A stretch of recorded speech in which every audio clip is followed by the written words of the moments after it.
यह हस्की बहुत बदमाश है। खुद प्यासा न होते हुए भी उसने अकेले पानी के स्रोत पर कब्जा कर रखा है। जैसे ही कोई कुत्ता पास आना चाहता वह उसे भगा देता। बाकी कुत्ते बस देखते रहते, आवाज नहीं निकालते। पर नया पीला कुत्ता अलग था। वह पास की बर्फ पर गया। एक जोरदार टक्कर से उसने आसानी से पानी का स्रोत बना दिया। बाकी कुत्ते भी उसके पास आ गए और पीले कुत्ते ने खुशी से पानी साझा किया।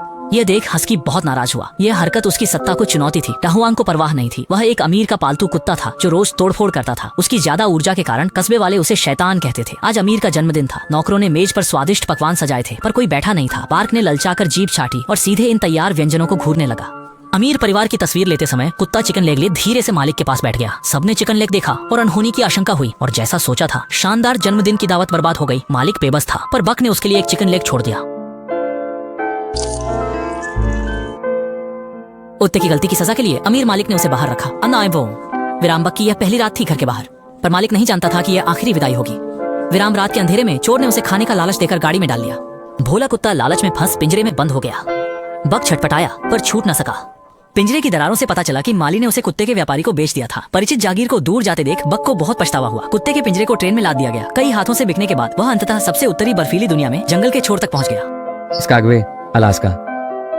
दक्षिण से आए इस कुत्ते ने इतनी मोटी बर्फ कहाँ देखी थी। वह तुरंत ही अनाड़ी लग रहा था। बक को इन सब पर बहुत उत्सुकता थी। वह खुशी से उछल कूद रहा था पर ज्यादा देर खुश नहीं रह पाया। वह एक अमीर कुत्ते से तुच्छ गुलाम बन गया। बक पूरी तरह निराश हो गया। अपने बड़े आकार के कारण वह बाकी कुत्तों में सबसे अलग दिख रहा था और एक अश्वेत व्यक्ति ने उसे तुरंत पसंद कर लिया। इस तरह बक को उसका दूसरा मालिक मिला। वे एक डाकिया दंपति थे।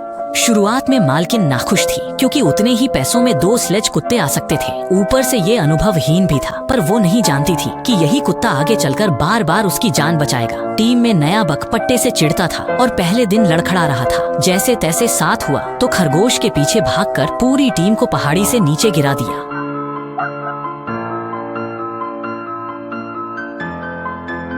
बाकी कुत्ते गुर्राए। बक सिर झुकाए रहा। मालिक पास आया और उसे प्यार से समझाया। अब हम सब एक साथ बंधे हुए हैं। हम सब साथ गिरते हैं पर एक साथ ही उठते हैं। चलो फिर कोशिश करें।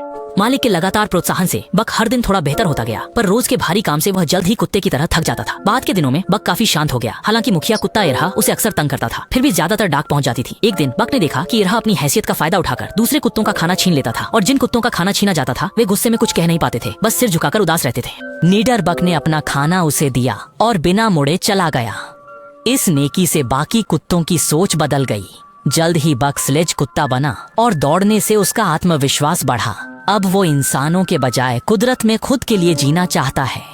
उस शांत रात में बक का दिल बेचैन था और एक दुर्घटना में उसने एरहा की जगह ले ली। एक दिन उन्हें खतरनाक बर्फीली झील पार करनी थी। मालकिन आगे थी तभी बर्फ टूट गई और वह नीचे गिर गई जहाँ तेज पानी था। जल्द ही मालकिन बह गई क्योंकि वह थक चुकी थी और आदमी चाहकर भी उसे बचा नहीं पाया। बाघ ने देखा, बिना हिचके बर्फीले पानी में कूद गया। उसने मालकिन को ऊपर उठाया, बार बार बर्फ तोड़कर सतह पर ले आया पर बाघ इतना थक गया कि चढ़ न सका। मालिक खींचता उससे पहले तेज पानी में बह गया। आदमी बर्फ पर घबराया, बाघ का नाम पुकारता रहा। आवाज सुनकर वह तुरंत जगह देखने लगा। फिर कटार निकाल बर्फ खोदने लगा पर कुछ ही वार में कटार टूट गई। आदमी हताश हो हाथों से बर्फ पीटने लगा। जब वह बहुत दुखी था तभी बगल से एक लकड़ी मिली। उसने अनजाने में ले तुरंत बर्फ खोदना शुरू किया। अचानक उसे एहसास हुआ, देखा तो जिसे वह बचा रहा था बक आराम से बैठा था।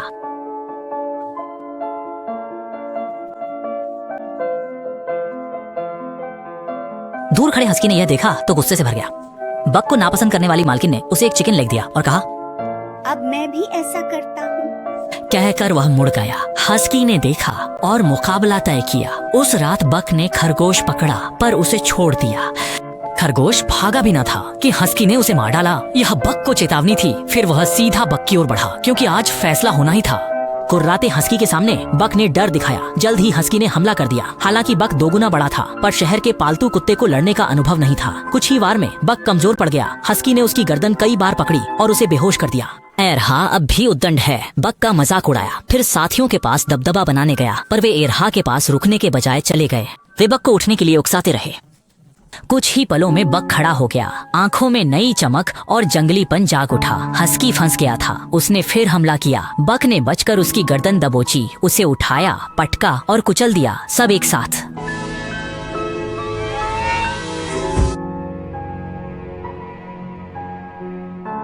पहले का घमंडी हस्की आखिरकार हार गया। सब कुत्तों के सामने वह बर्फीले तूफान में गायब हो गया। अगले दिन मालिक ने हस्की को बहुत देर तक बुलाया क्योंकि समय कम था, उन्हें जल्दी निकलना था। बक खुद आगे आया पर मालिक को उस पर भरोसा नहीं था। उन्हें लगा कि वह बस तेज दौड़ता है और अगुआ कुत्ता अनुभवी होना चाहिए, लेकिन बक ने हार नहीं मानी और वहीं एक जगह बैठ गया। पर मालिक को क्या पता था।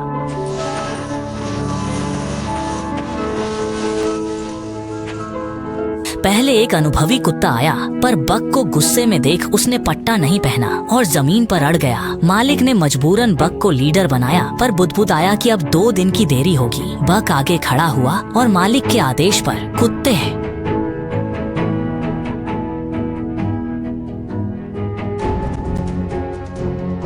टीम की गति अचानक बहुत बढ़ गई, पहले जैसी नहीं थी। इस रफ्तार से 2 दिन पहले ही मंजिल पर पहुंच सकते हैं। यह देख मालिक बहुत उत्साहित हुआ पर उसकी तेज हंसी से हिमस्खलन आ गया। मालिक हेईगे का चेहरा बदल गया। उसने तुरंत बक को बाईं ओर मुड़ने को कहा पर साफ तौर पर जैसे कुछ बक को राह दिखा रहा था। उसने मालिक की नहीं सुनी और बिना किसी हिचकिचाहट के पूरी टीम को लेकर हिमस्खलन की दिशा में दौड़ पड़ा।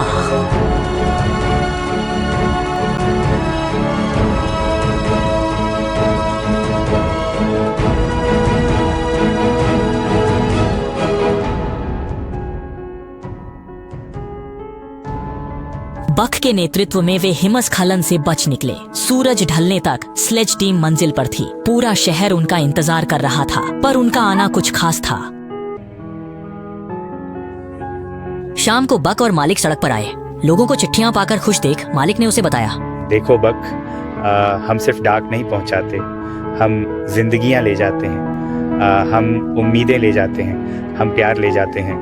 बक ने स्लेज कुत्ते के जीवन का अर्थ समझा। तूफानों से गुजरकर वह अब लाडला पालतू नहीं था बल्कि एक जिम्मेदार अगुआ कुत्ता बन गया। विशाल दुनिया देखने के बाद उसे अब उस गर्म दक्षिणी जागीर में लौटने की कोई इच्छा नहीं थी।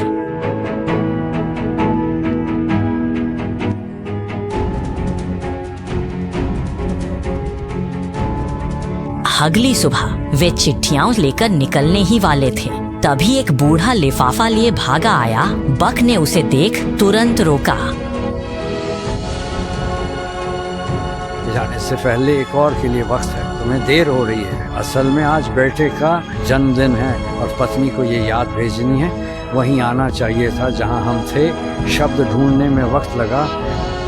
बक ने चिट्ठी ली। यूं आदमी कुत्ते का रिश्ता बन गया। फिर बक ने स्लेज टीम का नेतृत्व कर नाम कमाया। हमेशा समय पर चिट्ठी पहुंचाई। कुछ समय तक बक का खूब बोलबाला रहा पर नए युग में टेलीग्राम ने स्लेज टीम की जगह ले ली। मुख्यालय ने आदमी को कुत्ते बेचकर तुरंत लौटने को कहा। जीवन यापन के लिए आदमी के पास कुत्तों को बेचने के सिवा कोई चारा न था। सॉरी बक, उन्हें अब हमारी जरूरत नहीं।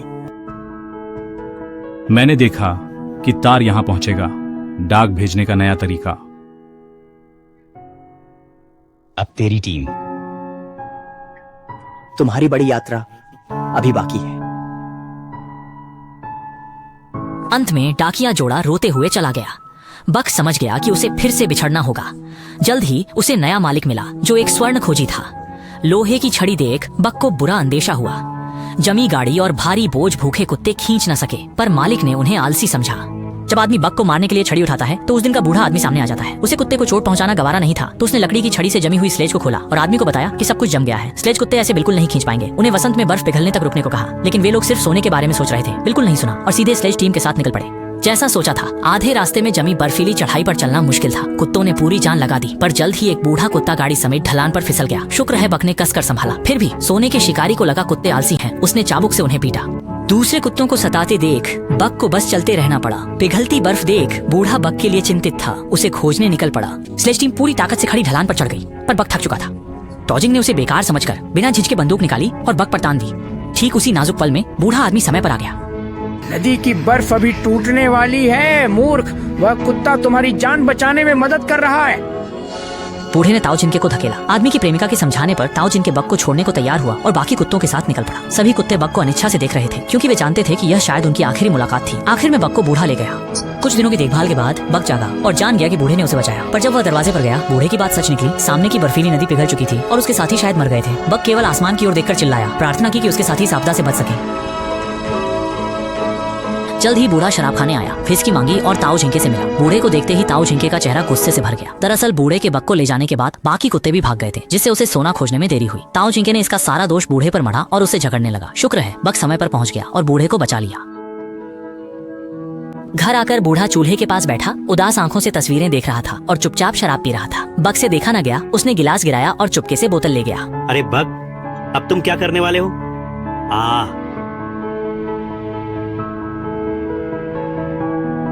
बक ने बर्फ में गड्ढा खोदकर शराब की बोतल दबा दी। जब बूढ़े ने उसे ढूंढ लिया तो वह उस पर बैठ गया और हिला नहीं। बक बड़ा था, इसलिए बूढ़े को हार माननी पड़ी।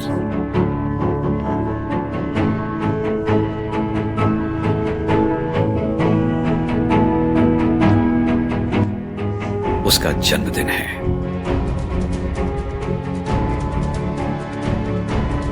मेरा बेटा। उसके मरने पर माँ और मैं, हम बस एक दूसरे से दूर हो गए। वह मेरे साथ नहीं रहना चाहती थी और मैं किसी के साथ नहीं रहना चाहता था।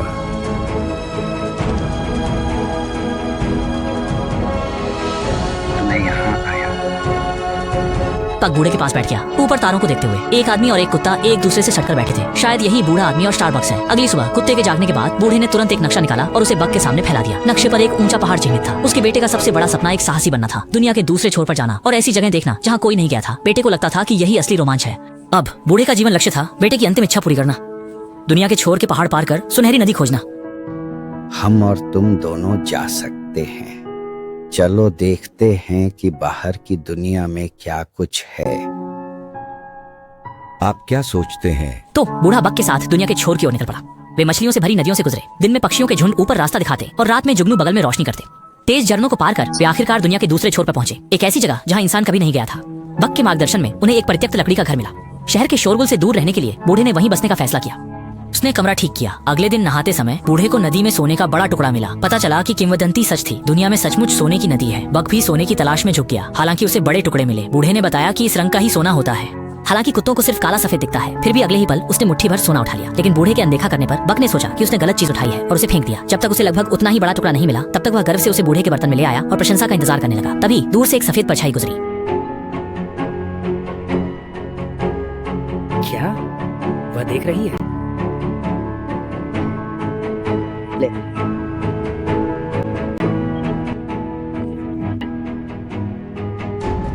शाम से पहले आ जाना। बूढ़े की इजाजत मिलने पर बक उत्सुकता से उसके पीछे गया, पर पास पहुंचते ही वह सहम गया क्योंकि सामने एक बर्फीला सफेद भेड़िया था। सफेद भेड़िए ने उसके चारों ओर एक चक्कर लगाया और बड़ी बड़ी आंखों से उसे घूर कर देखा। बक तनाव से अकड़ गया। उसने इंसानों की तरह दोस्ती का हाथ बढ़ाया, पर इससे भेड़िया डरकर तुरंत मुड़कर चला गया। पहली मुलाकात ऐसे ही खत्म हो गई। बक ने उदासी से सिर झुकाया, पर अचानक देखा कि भेड़िया को छोड़ गया था। उनके एक जैसे पद चिन्ह देखकर उसे लगा कि वे उसी के जैसे हैं। घर लौटे बक का मन कहीं और था। उसके दिमाग में सफेद भेड़िया ही था। पहली बार प्यार में पड़कर उसे नहीं पता था कि प्यार कैसे करे, इसलिए बक ज्यादातर चापलूसों की तरह चुपचाप सफेद भेड़िए के पीछे चलता रहा। पर सफेद भेड़िए ने उसे अनदेखा कर दिया और भेड़िया राजा के साथ एक जंगली सुअर का पीछा करने चली गई। भेड़िया राजा हमला करने ही वाला था कि संतुलन होकर तेज धारा में गिर गया। सौभाग्य से एक सूखी लकड़ी ने उसे फंसा लिया। भेड़ियों का झुंड बेचैन था। जब कोई रास्ता नहीं सूझा तो बक बिना झिझक के दौड़ा। उसने तुरंत लकड़ी को अपने शरीर से उठाया और किनारे तक खींचा। आखिरकार भेड़िया राजा बच गया। इस बहादुरी के कारण बक को झुंड ने स्वीकार कर लिया और उसे सफेद भेड़िए का प्यार भी मिला। भेड़ियों के साथ शिकार करने लगा। बूढ़े आदमी का खाना रोज बेहतर होता गया। हर दिन या तो बड़ी मछली होती या जंगली मुर्गा। बक प्रकृति में घुल मिल गया था। देर से घर लौटने पर बूढ़े ने उसकी असामान्यता देखी। एक दिन वह चुपचाप बक के पीछे जंगल में गया। कुत्ते को भेड़ियों के साथ घुलते मिलते देख वह समझ गया कि बक अब इंसानी दुनिया का नहीं रहा। बक को इंसानों ने पहले लाड़ प्यार दिया था, फिर बहुत कष्ट भी दिए थे। वह इतनी दूर चलकर घर आया था। बूढ़ा जीवन भर भागता रहा। अब अपने घर लौटने का समय है, यह कहकर उसने सामान बांधा। इन दिनों मिले ज्यादातर सोने को गोल्डन नदी में लौटा दिया। बस उतना रखा जिससे उसका गुजारा हो सके। बूढ़े ने बक को बताया कि वह इंसानी दुनिया में लौट रहा है। बक थोड़ा चिंतित था क्योंकि उसे नहीं पता था कि क्या चुनना है। लेकिन उसी रात निर्दयी ताऊ जिनके आ पहुंचा। उसे बूढ़े का छोड़ा नक्शा मिला और वह जानता था कि बूढ़ा भी सोने की नदी खोज रहा था। ताऊ जिनके ने छोटी झोपड़ी में आग लगा दी और बूढ़े से लड़ने लगा। अचानक ताऊ जिनके ने बूढ़े के पेट में गोली मार दी। बूढ़ा मकसद जानता था, जेब का सोना आदमी के आगे बिखेरा, पर लालच न मिटी। उसने बंदूक तानकर सोने की नदी का पता पूछा। लेकिन अगले ही पल बक की भौंकने की आवाज आई। बक झपट कर उसकी बंदूक गिरा दी, फिर दांत दिखाते हुए पास आया। ताऊ जिनके ने उसे मारने वाली छड़ी निकाली। बक पीछे हटा, पर जैसे ही ताऊ जिनके ने वार किया उसका जंगली स्वभाव हावी हो गया। उसने छड़ी को काट लिया और बिना झिझके ताऊ जिनके को आग में धकेल दिया। अचानक लकड़ी का घर ढह गया। ताओ जिनके आग में जलकर मर गया। अपनी लालच की कीमत चुकाई। फिर बक बूढ़े आदमी के पास गया। उसके सामने वीणा और बेटे की तस्वीर रखी। उसे सहारा देकर उठाया और अच्छे से जीने के लिए प्रोत्साहित किया। फिल्म के अंत में बूढ़ा आदमी बक की कहानी लेकर इंसानी दुनिया में लौट आया। बहुत समय बाद बक घाटी का भेड़िया राजा बन गया और उसके अपने बच्चे भी हुए। वह अपने झुंड के साथ घास के मैदान में आजादी से दौड़ता था। अपने अंदर की जंगली प्रवृत्ति को बढ़ने देता था। फालतू से राजा बनने का बदलाव। वह इंसानों का पालतू नहीं, न ही जंगल का जानवर। वह बक है, दयालु और बहादुर एक साधारण कुत्ता।